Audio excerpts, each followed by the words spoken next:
but we were at a family barbecue, and late in the afternoon, the house was raided by the LAPD and the Monterey Park Police Department, with M16s, dogs, Oh my bulletproof God. vests. Oh my gosh. Yeah, it was a shock, it was a shock.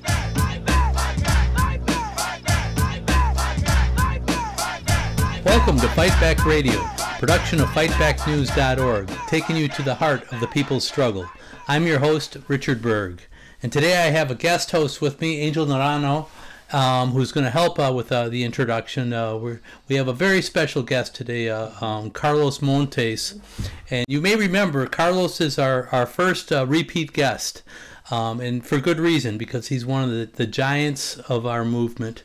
And the first time we had him on, about halfway through the interview, I said, look, we got to call this guy back because it's too much for his life with the Chicano liberation movement was far more than we had time to put into one interview. So, so we invited him back. He gave us some updates on the struggles that they were involved in Los Angeles in the Centro CSO, as well as some of the things that from his life and from the Chicano liberation movement. So Angel's going to help me introduce Carlos. But before we get into that, I wanted to say, it's Black History Month, and hopefully everybody out there is doing something to celebrate. I encourage you to read a book about Black history, and actually I got one I'm going to recommend to you. Frank Chapman's book, who's been a guest on this show, who and I've plugged this book before, but it's Marxist-Leninist Perspectives on Black Liberation and Socialism. If you go to fightbacknews.org, you can find a link to buy the book, and it's not too expensive, but it's one I recommend and a way for you to celebrate Black History Month. Also coming up as we go from February into March, March 8th is International Women's Day. And all over the United States, all over the world, people celebrate International Women's Day. And it's a struggle that was started out to commemorate textile worker women in the United States. Clara Zetkin, the German socialist communist, called for this day, and it continues to exist until this day. So it's important that we celebrate all the struggles of women, especially in this year when the Supreme Court is trying to take away so many rights from women. And so look for in your city, look at Fight Back News or Freedom Road or somewhere. Find a program or a march or a picket line or something to celebrate women in early March, and be there. And we'll in our next show, we'll put some of that into the show notes to help you find that. But I want to thank Angel for agreeing to help me introduce Carlos. And last time we had Carlos on, Angel, you gave reflective notes on it. And Angel's I should introduce you first. Is a senior in high school at the Little Village Lawndale High School. And it's a member of the Fight Back organization, which you were one of the founders of, I understand there. And so before we get into the introduction of Carlos, what's Little Village Lawndale Fight Back been? What have you guys been doing this year? We've been up to a good amount in 2022 as a whole. Like the beginning of the school year, we gathered a lot of students to go over what was going on in the school that they wanted to see change, problems, how to get involved in activism, because prior to the school year starting, we would actually organize multiple walkouts. We joined CHIRAS, the Chicago Public Schools Radical Youth Alliance, when it did a walkout in January to support the CTU and against the reopening of schools, even though there was deadly levels of COVID going on. High rates, especially in Little Village where we had some of the highest rates of COVID. So we organized that. We got a bus for students to go downtown and join that protest. That was amazing. That's fabulous. Yeah, and we organized to reopen the school bathrooms, which were locked up. And we saw that was kind of strategic because it was funneling students. Go back. So they locked the bathrooms in your school so you couldn't use them? Yes, they locked the entire second floor of bathrooms. So all the students will kind of be funneled into the first floor. One of the people actually admitted, they admitted that it was to control where the students were going, you know, to like kind of monitor them better. It was like really weird, the language that was being used. Talk about school to prison pipeline, huh? Yeah, exactly. Oh my exactly. Lord. And so we were organizing to get those reopened, and we did, but they're still not fully functional. And so it's like, you know, you have a school of over 1,200 students, almost 1,300, and you don't have like functional bathrooms. What do you expect is gonna happen? Crazy. You know, and so we held another walkout in June 2nd that school year. That's when I was a junior, and that was amazing. We mobilized over 300 students from all 4 schools in that building because it's divided that way, and we had multiple organizations come out. We had people from the Freedom Road Socialist Organization support. The Chicago Alliance was there. They gave us a banner that we can use. Oh, cool. We had the Little Village Environmental Justice Organization, Ovejo, come out, and they really helped with marshaling the event and whatnot, and that created a lot of connections and radicalized a lot of students.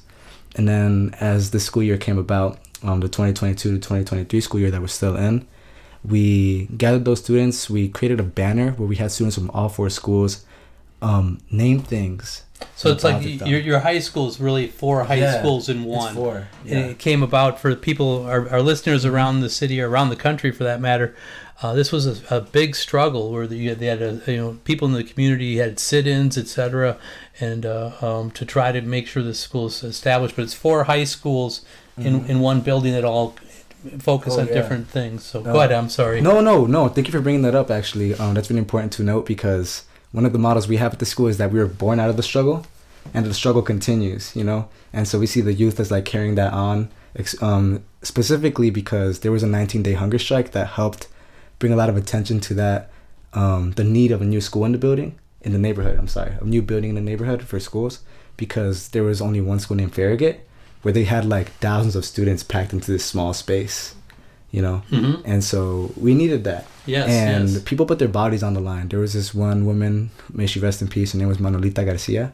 She was one of the older hunger strikers, and her granddaughter was the youngest one, like at 16, 17 years old, around my age. Oh my gosh. And yeah, they were on a 19-day hunger strike, really inspiring, you know? And so we want to carry that legacy on, that legacy of struggle, and what better way to do that than to organize, you know?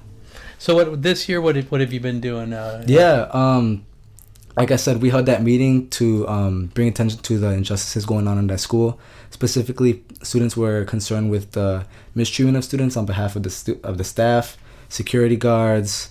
We also pointed out that the lunch was not good.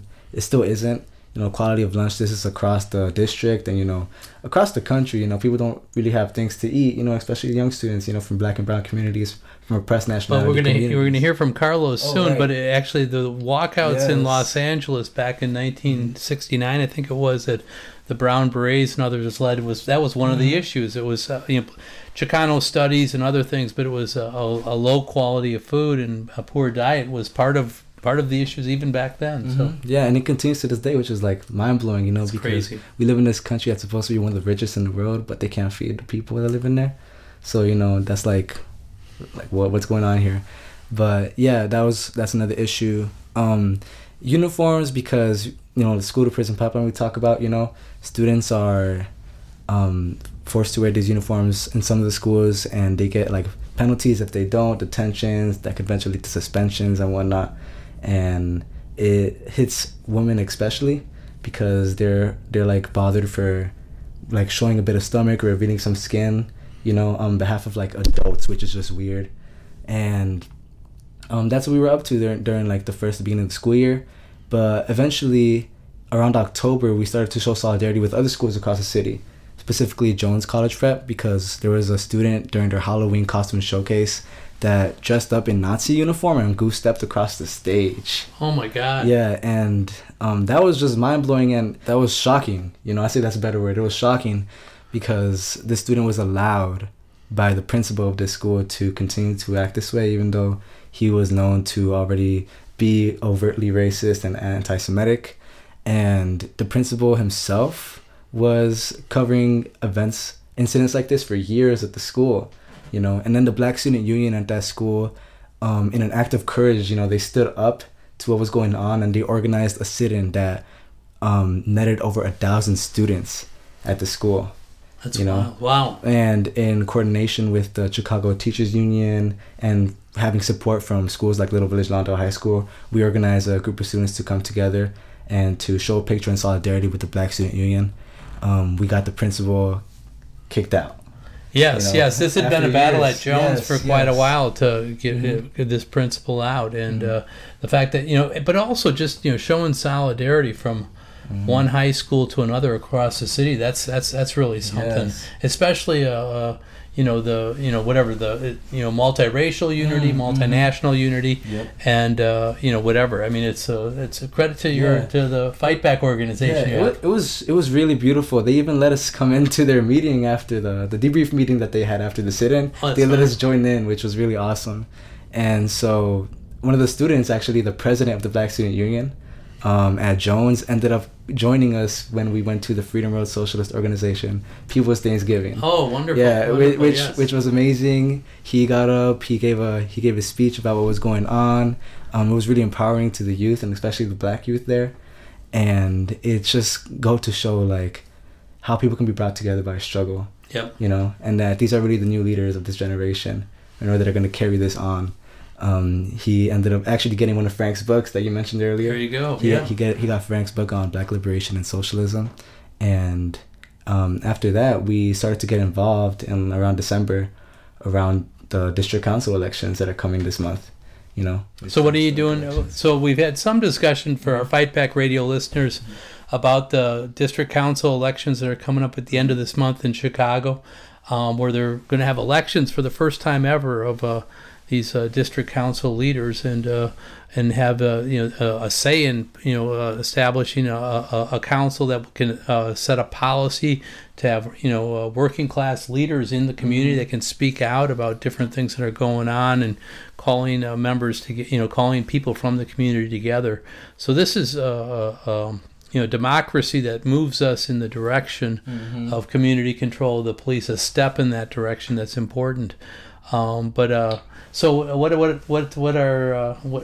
is the Fight Back organization at Little Village Lawndale High School been doing to around the what have you been doing to around the elections? Right. So we know as young people, and especially in Little Village where we faced a lot of we call it police occupation, over policing, under protection, and honestly all neighborhoods in the city. But in Little Village, we've seen people like Adam Toledo, the 13-year-old kid that got shot to death by a cop with his hands up, and so we were especially impacted by that. And when we heard about the struggle, national news. It was national news. It was something. It made you, it tore your heart out. Yes, he had his hands raised and he was murdered. So yes, I'm sorry. No. It actually happened by that school that I mentioned earlier, Farragut. It happened literally right there by that alley. Right by that school. But yeah, once we heard about this thing, because we often only hear about the problem, but once we heard about this solution that was community control of the police and district councils, empowering the communities across the city, to hold the police accountable and to create public safety, we just knew we had to get involved. And so we saw it as like a blockade in the road to our freedom, our collective freedom. And so we have to face the repression head on. And so we started mobilizing some young people to go out and door knock, canvass, to let people know about these upcoming elections, because I feel like there's been a lot of intentional obscuring of the issue, because of how powerful it is, especially by the people in power in the city.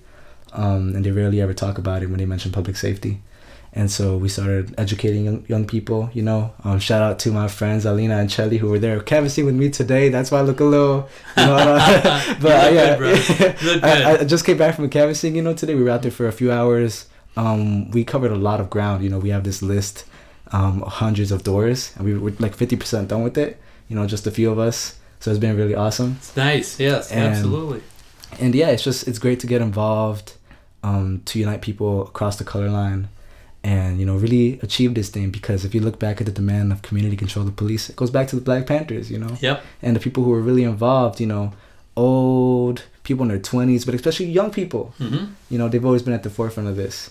And so it's great to finally, follow through with that and empower the city through this. That's great. Well, let me ask you then. So we're going to hear from Carlos Montes soon. It goes back to the Black Panthers. It also goes back to the Brown Berets and Carlos and some of the things they were doing. You did the conclusion or response to Carlos's first episode. You want to say anything more? What are your thoughts on Carlos Montes and what they did back in the day to that inspires you today? No, it definitely is really inspiring, because I mentioned in that reflection that I did that I see that history as mine, and I think young people across all colors, black, brown, white, whatever, but as a brown person myself, as a Latino that grew up in the little village community, predominantly Mexican community in Chicago, when I look at that, despite it happening like across the country, I still see that as my struggle, and I still see it as like extremely inspiring, because it just shows us like what is possible. We're often told as young people that we don't know what we're doing, or that you can't change anything, but yet here they were, organizing against the Viet Nam War, organizing for better schools, empowering themselves and determining their own destiny. And so that's how I see it. Oh, that's wonderful. Yes. So do you want to introduce Carlos? Yeah, definitely. Well, I can say what he is to me, first of all. To me, Carlos, like I said, is an inspiration, a source of knowledge. He's one of the giants of the Chicano liberation movement, and he was one of the original founders of the Brown Berets, and, I think you'll love to hear about him. So here he is. So here's Carlos Montes. Okay, so I'm here with Carlos Montes, who this is a part 2 interview.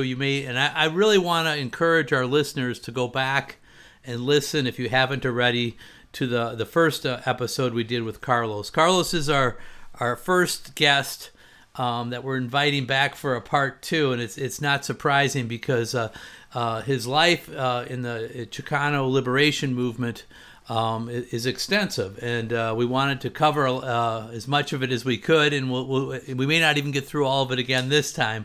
But before we get into some of the history of the Chicano liberation movement, last time we talked to you, Carlos. Well, first, welcome back to Fight Back Radio. It's good to have you back. Thanks for being generous. Thank you very much. I'm glad to be back. Thank you. Yes, thank you. And so, but the last time we had you here, you were talking about the LA Sheriff's Department, and you were telling us some of the issues that you were having with them and the challenges that you were having, the struggles were going on. Could you give us a little bit of update of what's going on there and what you've been up to since Memorial Day? I think was the last time we spoke. Was it? Yeah, the LA County Sheriff's Department is one of the largest in the nation.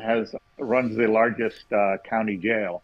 But the sheriffs have a long history of abusing and killing young blacks and Chicanos, right? And in 2016, Centro CSO, who I organized with, community service organizations, took up the fight.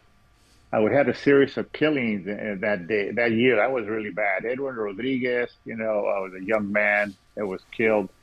And we worked with the family, started protesting. And then, of course, we found out that, that the Banditos deputy sheriff gang is active at the East LA station. Then we united with the broader coalition. So that's a gang that actually exists of the sheriff's department, right? Within the sheriff's department. Yes, that's why I say deputy sheriff gang, Banditos. And to get in it, you got to arrest, beat up, break bones, kill, And they literally do kill young men. It's major human rights abuse. It's an international scandal. They're under investigation. The station right now by the FBI, by the county, DA.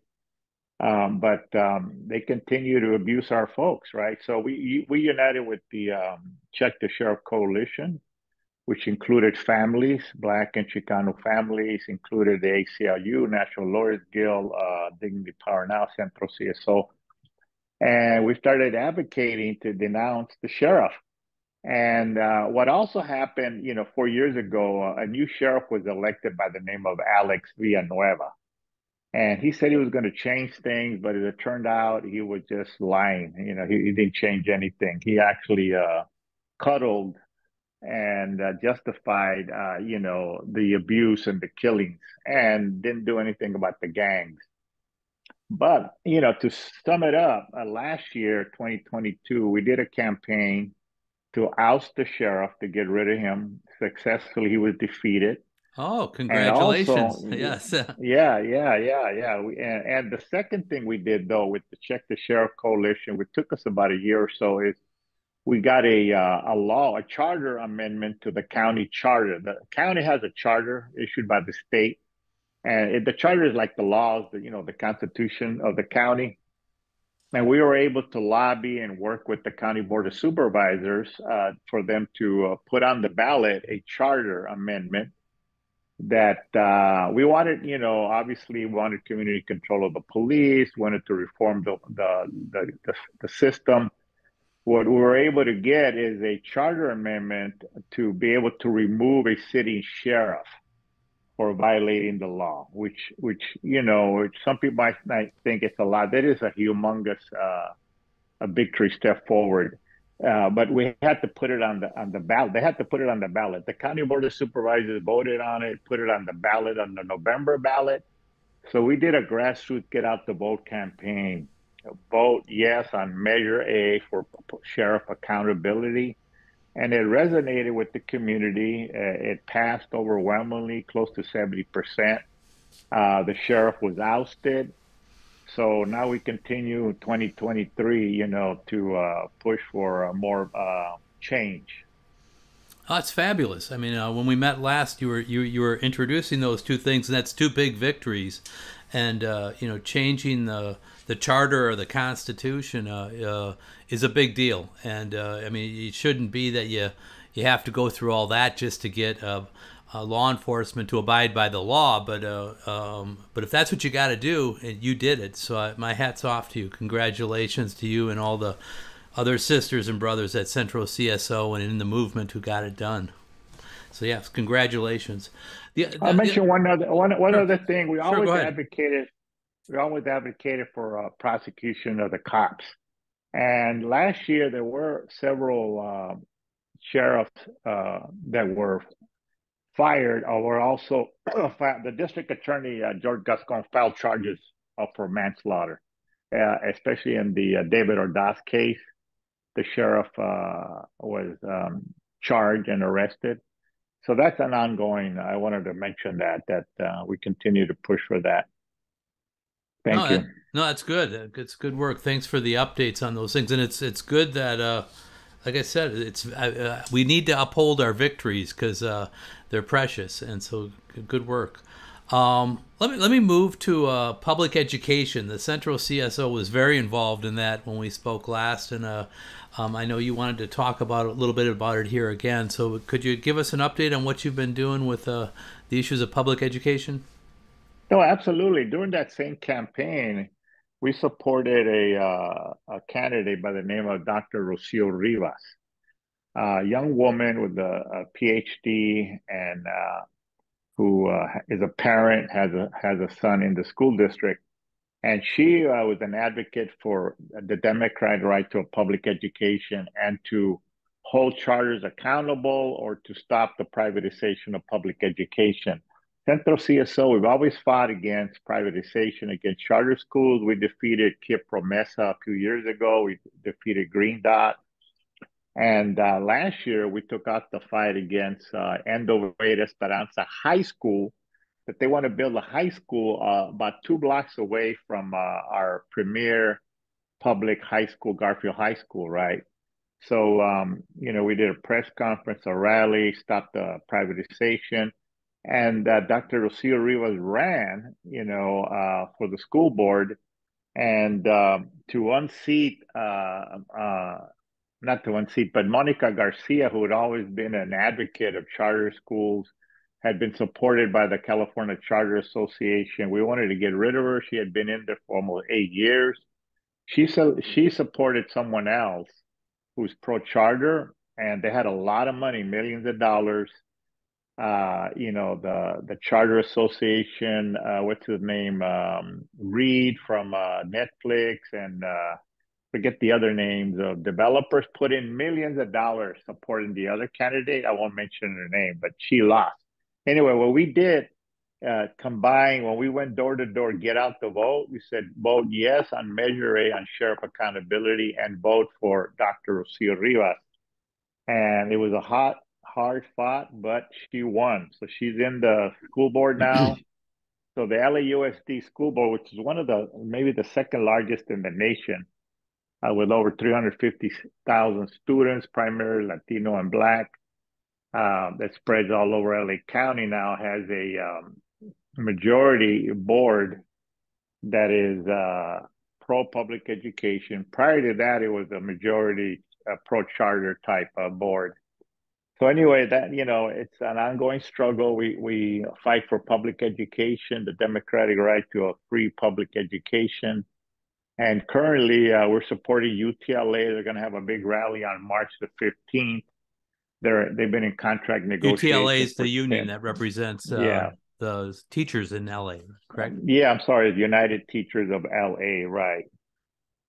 They're having a big rally, and we support fully funded schools, fully staffed schools. We support competitive salaries for teachers. Our teachers right now are overwhelmed with crowded classrooms, the COVID pandemic, just getting over that, So yeah, so public education and holding the sheriffs accountable is our big areas of work currently. No, it sounds great. It sounds great. Let me ask you. I moved to. You had a third venue you were doing some work on. Was immigration and the legalization for all. And I know nationally, this has become an issue with the governors in Texas and Florida. Busing people north and doing other things. We have that in Chicago, where I live. Some of the busing people from Florida to Chicago and just letting them off. Yeah, it's just it's horrible what's going on. But I was wondering how your efforts in Los Angeles and how they looked. Yeah, well, we denounced the governors and Republican states, especially Abbott in Texas, who really is whipping up hysteria. Continues to say that there's an invasion. And I'll point out that this type of racist rhetoric has promoted mass killings of Latinos and Blacks. And it happened in El Paso, Texas a couple of years ago, where 20 people were killed by the young man who drove, saying there was an invasion of he used the word Hispanic, but he was referring to Mexicans, right? So we denounced that, and we're Centro CSO is part of a national network called Legalization for All. You can look for us on Instagram. And we've advocated to defend and promote DACA, but our main pillars are legalization for all and no deportations. And of course, we denounced Governor Abbott and the Republicans for, whipping up this mass racist hysteria. No, it's good. It's good. We need to stand together across the country, across the world, for that matter, and denounce those kinds of things. Let me. I want to pivot back a little bit, to your origin story, and I know we. In our first episode with you, we talked a lot about your youth and the walkouts, the founding of the Brown Berets. You were the Minister of Information for the Brown Berets, and a lot of the walkouts led to a conspiracy trial. We talked a little bit about some of the repression that happened. The Las Traces, I think they call them, the East LA 13, and. Yeah. And at a certain point, there was an incident at Biltmore where you guys had a protest, and I think that led to a Biltmore 6, and it led you to actually going underground. I maybe have some of that a little bit wrong, but maybe if you could just tell us a little bit about that and about what led for you to actually, this is, I think, 1969 or 1970, going underground, and how that happened. And it's something that I think our young people, it's like, wow, he had to, actually go underground. That's something that was, would surprise people, I think. And it's an important part of the history of, somebody who was, you were very visible, but and as a militant, revolutionary, calling for self-determination of Chicanos. But there was repression that came with it as well. So, could you speak to that? Yeah. You know what? That whole episode, that whole era, could take hours. But I will first of all announce that I do have a website, carlosmontes.org, where there's several interviews that go for an hour to 2 hours, that have been conducted by different sources. I think the U.S. Library of Congress did one, Amy Goodman did one, and other folks. But I will give you the synopsis here that in the late 60s, we faced repression by counterintelligence program, the FBI working with the local police. The local police sent in undercover cops, agent provocateurs, to try to disrupt and destroy the Brown Berets, right? Fernando Sumaya, LEPD officer, infiltrated the Brown Berets and started advocating more violent action. And we thought he was just a young crazy guy. We said, no, we protest, we organize, right? And at the Biltmore Hotel in 1969, when Governor Reagan was supposed to speak, it was called the Nuevas Vistas Conference on Education, which to us was an insult because Governor Reagan was against bilingual education, against welfare programs, social programs. So it was kind of a contradiction, to have these two Republicans, Max Rafferty, the Secretary of Education, to speak, right? So we organized a protest. We had a picket line outside. We went inside the dinner or the lunch and started protesting, hand clapping, walking out. But during the Fernando Sumaya, though, during the protest, started a fire inside the hotel. And actually, there was a series of several fires set, right? And I will point out that the hotel was surrounded already by police as well as state security because you had the governor, the state officials there, right? So the only people that had access to the upper floors and elevators were the state police, the authorities, right? Anyway, Fernando Sumaya started a fire. And nobody was arrested that day, other than the protest during the luncheon, right? So a month later, we get indicted. 6 of us get indicted for conspiracy to commit arson. And Fernando Sumaya accused us of conspiring to commit arson, where in fact he did the fire and under the direction of trying to discredit and destroy the movement and the Brown Berets. But I will also point out that not only was I indicted for the East LA walkouts, but for the Biltmore case. And I was arrested several times and assaulted in the county jail by the sheriffs and threatened with being killed or spending the rest of my life in jail by Sergeant Lee Ceballos of the LAPD, right? And, so all I was doing was, going to court, going to jail, getting bailed out. And I feared for my life, with those threats. So I decided that I needed to go underground. And in January 1970, I left California and went to Mexico. Okay. And I mean, survived. Yeah. I mean that's surprise. That's a lot. That's a lot. No, it is, and it's it's shocking. But it's if you stand up to power like you did, and successfully, and actually inspired, and you continue to inspire people across the country to fight for liberation. There's the people that have the power don't like that and they push back. Let me just say we're going to put carlosmontes.org in our show notes, and I want to encourage people to go to that website and look at some of the interviews that have been done with you to learn about what actually happened. But I do want to dig into it a little bit here. So you went to Mexico. What is you were I think underground for 7 years, am I right? And what was that like? What did you do for those 7 years? Yeah, good question. It's carlosmontes.org. On my website, I don't have the middle initial. But, okay, sorry, just carlosmontes.org. Well, I mean, the first year, we were very paranoid, and we lived in Yucatan, Merida, Yucatan. I worked And we just kind of regrouped. But eventually, we came back to the border town of Juarez, Ciudad Juarez, across from El Paso, and where my son was born there in Juarez. And I got a job, working in the El Paso area, and I started getting involved in the union activities. Believe it or not, I was a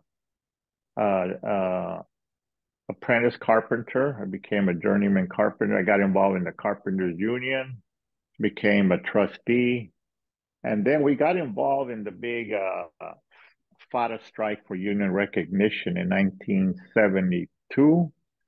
It was a 2-year strike for union recognition of over 5,000 Chicana garment workers. And what happened then, there was a series of other strikes in El Paso, Border Steel. It created a movement for unions because, Texas is basically anti-union. And a lot of the unions and also left groups of the time organized a boycott Fata Pants national campaign from LA to San Francisco to New York. So it was successful. It forced Fata to sit down and negotiate a contract. And we were part of that. We had a worker center, Centro Obrero. And, we helped organize speaking tours. And so we were still active. Me and my wife at that time, Olivia, were very active in the community. We also in El Paso, you have El Segundo Barrio, the famous neighborhood where we fought to establish a clinic, a free clinic, the Fe, La Clínica La Fe. We fought against gentrification. We did border solidarity. We had protests on the border supporting the struggle in Mexico and against immigration. Let's see what other. Oh yeah, the other big thing is that during that time there was a big campaign of the Chicano party to run. We ran Ramsey Nunez for governor, El Partido de la Raza Unida party. And he had, it was a really grassroots campaign, and he got a lot of votes.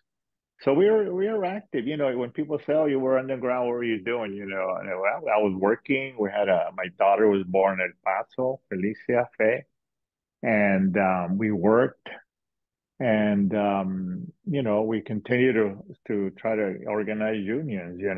Yeah, it sounds like you were very active, a union, whatever, trustee, et cetera. And then you went back and forth, it sounds like, between El Paso and Juarez, or?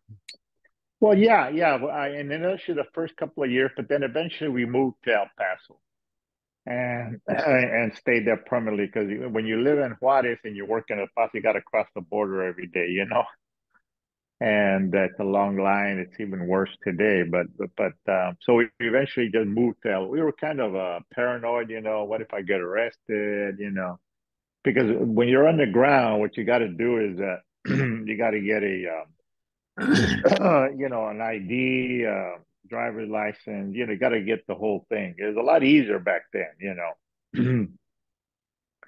So you have to make up a life of, you can't. I couldn't use my real name, obviously. So what led you to come out from underground? How did that happen? Well, like I was saying earlier, after 7 years, we thought it may be safe to come to LA. And my wife was born and raised in Boyle Heights, and I wanted to see her mother, her sisters. So we decided to come back in May of 1977. I forget what weekend that was. But, we visited my family. One day they went to visit her family. But we don't know what happened. But we were at a family barbecue. And late in the afternoon, the house was raided by the LAPD and the Monterey Park Police Department, with M16s, dogs, bulletproof Oh my God. vests. Oh my gosh. Yeah, it was a shock, it was a shock, and I was arrested, and somehow they found out, we don't know how they found out that I was in LA, So we found out that they had continued to renew this arrest warrant on me. That Sergeant Lee Ceballos continued to ask the DA to keep that arrest warrant active. So, I was in jail for about maybe a month and a half. But my family and community rallied, united. They organized a Free Carlos Montes campaign, and I was bailed out. And I started to go to court. And after 2 years of going to court, I had 6 felony charges against me, right? Most of them were conspiracy to commit arson, conspiracy to disrupt the peace. Since I was the last one, everyone else who had been arrested in 1969 had gone to trial and were found not guilty. Okay. So I was the last one. So the conspiracy charges were dropped because how can I conspire by myself, right? Yeah, that's So right. yeah. So eventually, just left the I think the arson charge. So we went to trial. I remember in 1979, November and December, we went to a jury trial. We put on the good defense, and Yep. the police got up there and said, "I did it," and I said, "No, you did it," and we are, yeah. So the And the the the cop Fernando Samaya was back. He was the guy that testified against you again, or yes, yes. He was still in the police force. I forget what department he was in, but he testified against me. And, I testified at how the police had a history of arresting us, harassing us, beating us up, and that this was just another example of police state repression against the Chicano movement, against the Brown Berets. Because the Brown Berets were young, angry men and women who wanted to fight for self-determination, and we denounced police abuse, we denounced racism, we denounced the war in Vietnam, mm-hmm. and we helped organize the walkout, East LA walkouts in March of '68. We organized the first Chicano Moratorium against the war in December 20, 1969, which led to bigger marches. So the jury found me totally not guilty. What a victory, And huh? we Yeah, what a Yeah. victory. It was very stressful, very hard, but we had good lawyers. I had Steve Sonora, Sam Paz, and Miguel Garcia.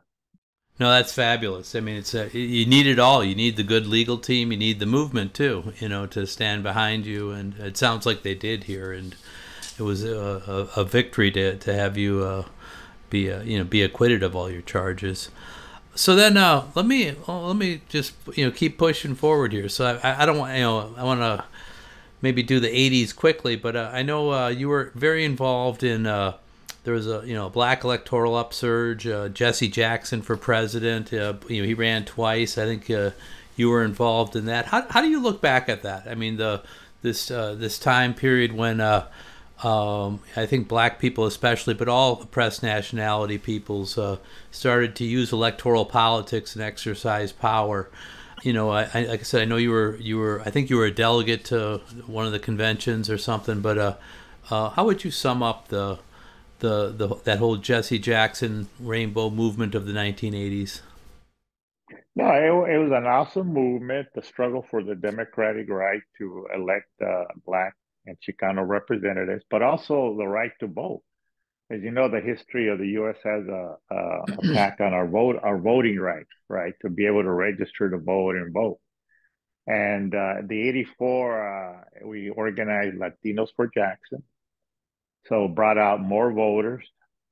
I ran as a delegate for Jackson, and I attended the '84 Democratic Convention in San Francisco, where we, almost got him nominated. I think we nominated Walter Mondale, I think it was. Yeah. Yeah, I think you're right. Yes. Yeah. So the way I see it, it was a struggle for the democratic right to vote for one thing, for Black people to vote, Latino vote, because we had a low voting turnout. And then also to be able to run candidates. So we started seeing a lot of Chicanos and Blacks running for local office as well as for Congress. So that led to an upsurge in having the Blacks and Chicanos elected to Congress. And they formed the Black Caucus, the Latino Caucus, the Progressive Caucus, which eventually led to progressive reforms. And I think also with Jesse Jackson, it showed that a black person can run for national office and win. I think it opened up the door for the future where Obama won. Yeah, no, I think you're right. I don't think there's any question about that. Just going forward, like I said, I want to cover a lot of history in a short time here. But it's you were very active during all of these times, and so getting your perspective, I think, is different than what we read. Sometimes or we're told in the history books. But I'm looking, as the 90s. I'm looking at was a period with with the Clintons and Bill Clinton especially, and NAFTA getting passed and neoliberalism. And I think you were involved somewhat in the Zapatistas. When NAFTA was signed, they kind of launched the next day an attack in Chiapas, Mexico. Could you talk a little bit about who were the Zapatistas and are the Zapatistas, and what how that affected us, and how that tied what was going on in the United States to what was going on in Mexico? Yeah, I can just give you a general overview that NAFTA created the conditions for privatization of public services in Mexico, created poverty, mass migration to the United States, and that strengthened the Chicano movement, the Chicano nation, right? And the Zapatistas, though, they rebelled. They said no to NAFTA, no to privatization, and also demanded rights for indigenous people for land and for autonomy, right? And that inspired a lot of young Chicanos in the United States to take up the struggle in solidarity with the Zapatistas, but also with the struggle for democracy in Mexico. Salinas de Gortari, was it, that opened up the doors, to privatization. And then after the election, he ended up moving to Ireland, and his brother was arrested for some other crimes, right? But the 90s, and here in Ball Heights, I remember in the early 90s, there was a couple of controversial killings. Arturo Jimenez, a young man killed by the sheriff in the Ramona Gardens project. Eula Love, a young black woman killed by LAPD. And we united the Black Latino community in fighting those two cases. David Angel Ortiz, a young teenager shot by the sheriff. Yeah, so those are also cases in the 90, 93, 94 area. I think Rodney King was the 90s too, I think, right? 92, the 92 rebellion. Yeah, you're right. We were out there in the 92 rebellion, protesting, rebelling, spontaneous anger. So that was Carlos Montes, and a good interview, I would say. It's there's so much there, and it's so much about the Chicano liberation movement and his life that people don't know. And so I encourage people to continue to check that out. We'll put it in the show notes. As we said, his website, it's carlosmontes.org, and I encourage everybody to check that out, which has even more information. At the top of the show, I mentioned Black History Month. Do something for Black History Month. International Women's Day is next month. You want to do that as well. I want to thank Angel for helping me out with the introduction of Carlos and being a part of this program, this episode. So thank you so much for that. Thank you for having me. And telling us all the great things that are happening at Little Village High School Fight Back in Lawndale. And so just also finally, if you want to reach us, we're at FightbackRadio, or richard.fightbackradio@gmail.com.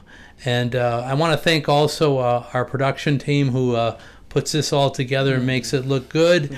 Shane Tremley, Vince Olson, Dodd McColgan. And for our entire Fight Back Radio team, including Angel, this is Richard Berg saying until next time, all power to the people. All power to the people.